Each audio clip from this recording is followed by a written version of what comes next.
A galera do Vale do Silício paga para construírem escolas que não sejam digitais para seus filhos. Pelo menos até o final do ensino fundamental. Pagam. Eles querem escolas que tenham hortas, que não tenham tablets. Aí você fica pensando, o que esses caras sabem que a gente não sabe que isso é tão prejudicial? Na formação. Porque a gente pode escolher. Está atrofiando. Por exemplo, qual foi o último grande gênio da humanidade? Tesla. Isso foi no século passado. Assim, a gente tem uma carência hoje de gênios. Cadê os gênios? Muito simples. Com a tecnologia, primeiro que ela toma um tempo enorme. Para ser gênio tem que ter tempo e transpiração. Einstein dizia isso, né? 99% de transpiração, 1% de inspiração. Você tem que ter aquela coisa de estudar, abrir novos caminhos no cérebro. O cérebro é como se fosse uma grande floresta. Então, se você só usa um tipo de conhecimento, aquele conhecimento é como se abrisse uma trilha. Aquela trilha você vai ficando usando. Cadê as outras trilhas? Né? Então, a criatividade está muito pouca. Se você for ver, tudo que está aí nada mais é do que os últimos grandes gênios deixaram já ensaiado. O computador, o laser, eles só estão aprimorando, mas tudo já foi deixado anteriormente. A gente tem hoje uma carência de gênios. Isso depende muito da gente ter essa coisa de procurar uma saída. Isso é fundamental. O que faz um cara buscar alternativas? Por exemplo, se você quer se prender a alguma coisa, põe uma meta. Senão você vai estar preso a coisas e pessoas. E não vai chegar a lugar nenhum. Então, eu fico muito preocupada. Assim, eu vejo uma garotada muito tecnológica, com muita possibilidade de conteúdo, mas eu não vejo usar bem esse conteúdo. O fundamental é inspirar as pessoas. Então, é tornar o conhecimento tão acessível que você fala para uma criança, fala para o adolescente, e ele pode não entender o que você falou, mas ele sabe que aquilo tem algum sentido. É plantar uma sementinha. O conhecimento tem essa magia. Se você despertou uma coisa, um bom professor, por exemplo, não é o cara que dá a melhor matéria, mas que inspira você buscar aquele assunto. Isso das pessoas, se as pessoas soubessem que inspirar pessoas deveria ser uma coisa que todos nós deveríamos fazer. E eu estou falando em inspirar pessoas, por exemplo, eu já fui inspirada por pessoas que simplesmente me deram um sorriso. Sabe, você chegar num lugar, a moça do cafezinho ou a moça que está varrendo o chão, olhar para você e dar um sorriso. Falei, cara, que coisa inspiradora. Na mesma hora eu falo assim, por que eu tô com essa cara amarrada? Olha só, a mulher 5 horas da manhã ali, feliz. Então, assim, a gente tem que ter essa coisa de colaboração. Não existe convivência humana se a colaboração não existir. Então, essa coisa de você prender o conhecimento, isso implode em você. Essa coisa de você prender uma palavra legal, implode em você. E as pessoas não se dão conta disso. Por exemplo, seja para o que for, a gente só pode ter uma felicidade razoável quando a gente se torna uma pessoa melhor para a gente, mas também para as pessoas que nos cercam. É o que eu digo que são a grande revolução da humanidade, ela vai começar no quintal da gente. Se todo mundo fizer um micromundo melhor, a humanidade como inteira vai ser melhor.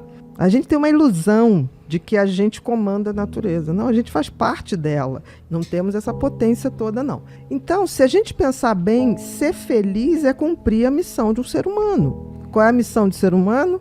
Se tornar uma pessoa melhor. Para mim e para o meu micromundo ao redor. Eu não preciso deixar um legado para a humanidade. Se eu deixar um legado para os meus filhos, se eu deixar um legado para os meus amigos, entendeu? Porque as pessoas querem coisas sempre muito grandiosas, estão esquecendo de fazer o feijão com arroz, que é você tornar momentos imortalizados. Como é que você se imortaliza com a sua filha? Você tendo um momento com ela que você esteja inteiro ali. Né? Eu até encontrei as duas. Aquela pequenininha é um show de bola. Ela chegou pra mim, você quer frango frito? E ela tava com um bonequinho. Eu falei, olha, frito, eu não tô querendo agora, não. Tem certeza? Tá saindo agora. Ela tava inteira. Eu vi uma criança ali feliz, brincando pra lá e pra cá. E a criança tem essa liberdade. Ela vive a fantasia dela ali naquela hora.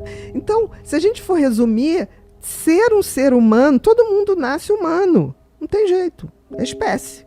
Como os felinos nascem felinos. Agora, virar um ser humano, aí que é o nosso objetivo, que é ir se tornando uma pessoa cada vez melhor. E compartilhando isso. De alguma maneira, eu somar na vida dos outros, cara. Eu não posso ser subtração na vida dos outros. É essa a fórmula da felicidade. Agora, as pessoas vinculam felicidade a isso, entendeu? É que nem se você fosse deixar levar o seu ano inteiro pelo mapa das datas comemorativas, você está lascado. Você já está no Matrix, você não sabe. Que assim, final do ano, ok. Aí agora vem o quê? Carnaval. Aí todo mundo já...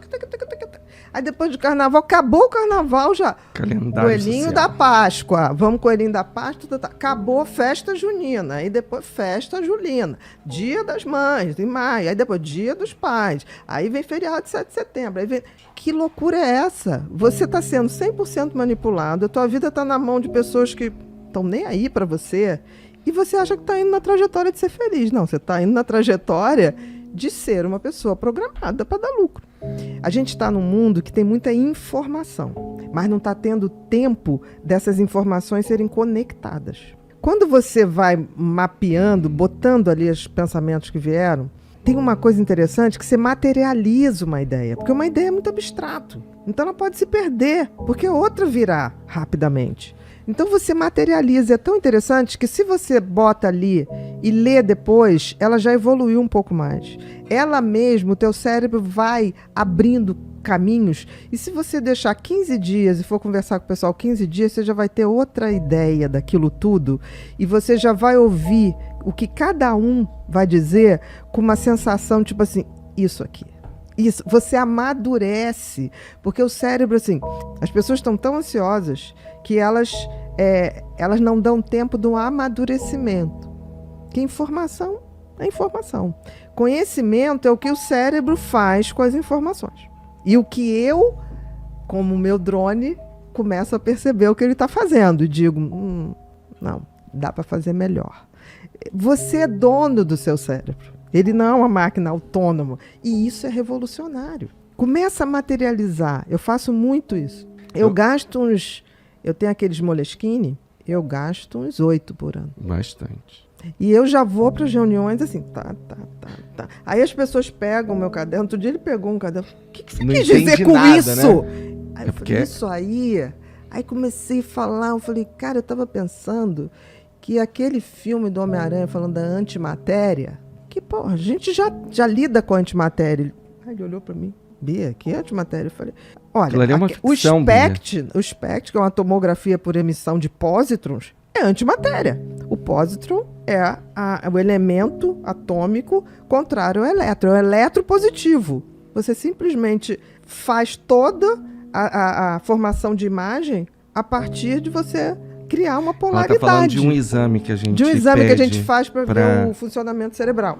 Então eu falei, cara, a gente já lida com antimatéria no exame que a gente faz. E isso tudo eu vou anotando. Eu vou fazendo... Tem coisas que eu passo depois, eu falo, gente, nem eu entendi o que eu quis dizer isso aqui, e nunca mais volta. Mas a probabilidade de voltar quando eu anoto é enorme. Selecionar as informações que você quer que chegue. Porque se a gente pensar bem, se a gente absorvesse todas as informações que a gente é bombardeado, querido, a gente vivia 30 anos. O cérebro entraria em exaustão, em piração. Por isso que a gente tem que dormir, por isso que a gente tem que esquecer. Porque tem gente que fala assim, eu esqueço. Eu falo, graças a Deus. Porque assim, senão não tem mais entrada. Você tem que selecionar o que não interessa. Então, a possibilidade de você fazer isso aumenta muito a possibilidade de você hiperfocar naquilo que você quer chegar. Bom, sem saber dessas ideias científicas e tudo mais, era uma noção que eu achava que eu tinha. Que era, intuitivamente. Eu não vou... Cara, se eu prestar muita atenção nisso aqui, ou se isso daqui tomar conta do meu pensamento, vai me atrapalhar eu fazer outras coisas. Então, esse problema aqui é seu, e esse daqui é meu, e eu vou prestar atenção nesse. E você presta atenção nesse, e eu não quero saber desse. Eu vou ficar nesse aqui. Sim, aí o que você faz quando você faz isso? Você aumenta muito as chances do teu cérebro focar maior energia naquilo que te interessa. A probabilidade dele mexer aquela terra e gerar frutos é muito maior. Muito grande. A gente tem que ser seletivo. Não existe essa pessoa. Antigamente tinha uma coisa que a pessoa falava, o cérebro pode fazer 10 coisas ao mesmo tempo. Mentira, faz 10 porcaria. Porque ele faz uma bem. Essa coisa de você tá lendo, tá ouvindo música, tá escrevendo, tá atendendo telefone, não existe. Por exemplo, quando eu vou escrever, eu desligo tudo.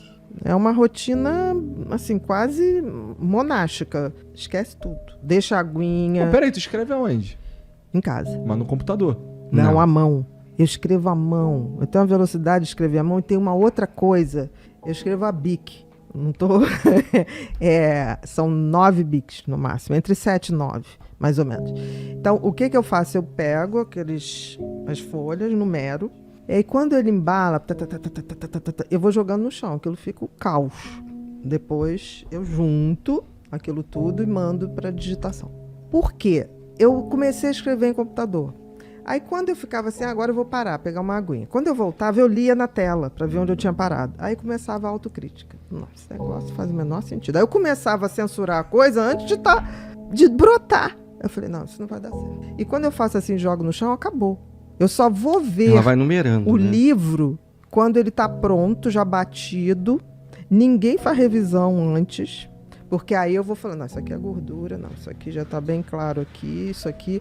Aí bate de novo, aí depois que vai para revisão. Se você se isolar, cara, vai chegar uma hora e der esse comando pro teu cérebro. A gente vai ficar aqui de boa. Você tem todo o tempo do mundo.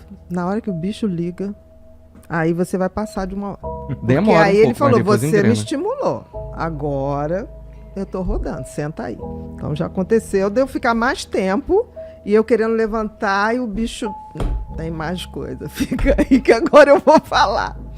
É isso que é bacana, né? Tipo assim, a gente tem uma máquina maravilhosa. A gente tem um cérebro que é uma Ferrari. Você Agora esquece tem que muitas saber coisas? dirigir, né? O cérebro funciona em ser e fazer. Tem o ócio criativo também, que pode ser a hora do exercício. Você precisa dar um tempo para ele absorver as coisas que você está jogando ali. E você não, se você ficar o tempo inteiro só em atividade intelectual, e por isso que, por exemplo, uma atividade como luta, a luta é uma atividade que o teu cérebro não se permite pensar em outra coisa. Por quê? Porque na hora que você está lutando, o teu cérebro pensa o seguinte, aquele cara pode arrebentar meu nariz. Então, o que ele liga? Sobrevivência. Então, ele vai ficar ali. Porque a questão de você estar praticando uma coisa que você esteja em outro lugar, não ajuda em nada. Não ajuda, por exemplo, a controlar a ansiedade. Então, você precisa de algo que foque a sua atenção. Se for, não sei o que você vai fazer aí em relação a transformar isso em trabalho. Mas é uma boa opção. Mas lembre-se que tem horas que a gente tem que dar o tempo para ele absorver, para ele reconectar. Meditação. Tem muito preconceito com meditação, porque aí o cara monta escolas de meditação, e aí tem que ser sentado, tem que ser na posição não sei o quê, não precisa nada. Tem que ser do jeito que você achar que deve ser. E a meditação é uma coisa que te dá um poder, que é você ser dona do seu tempo e do seu silêncio, de uma vez só. Se você faz isso 15 minutos, nesse livro Felicidade, eu falo como eu medito. Eu não medito pela respiração, eu medito pelo batimento cardíaco. Por quê? Porque antes da gente respirar, a gente já tinha um batimento cardíaco. Então aí eu vou no que veio primeiro. A primeira coisa que se forma no embrião é um projetinho de coração. Por quê? Porque tem que levar sangue para que tudo se desenvolva. Você vai respirar, depois você nasce. Antes disso, teu coração, ó. Então, é uma frequência, e é tão interessante, eu medito deitada, tá? E eu faço 6 respirações profundas e deixo. Quando você faz isso, você esvazia o pulmão e você entra em contato muito mais fácil com o coração, que ele tá aqui, né? E aí, o batimento cardíaco vai indo, e depois eu vou levando isso para cada célula, para cada parte. Chega uma hora que teu corpo inteiro vibra na pulsação do teu coração, você já não sabe nem qual o limite que você tem da cama, do teu corpo. É como se você virasse uma massa pulsante. Nessa hora, cara, é sensacional. Como te inspira depois? Porque é como se você jogasse uma vascularização dentro do teu cérebro. Cara, Você depois oxigena você muito sai mais seu dali cérebro. muito mais pronto.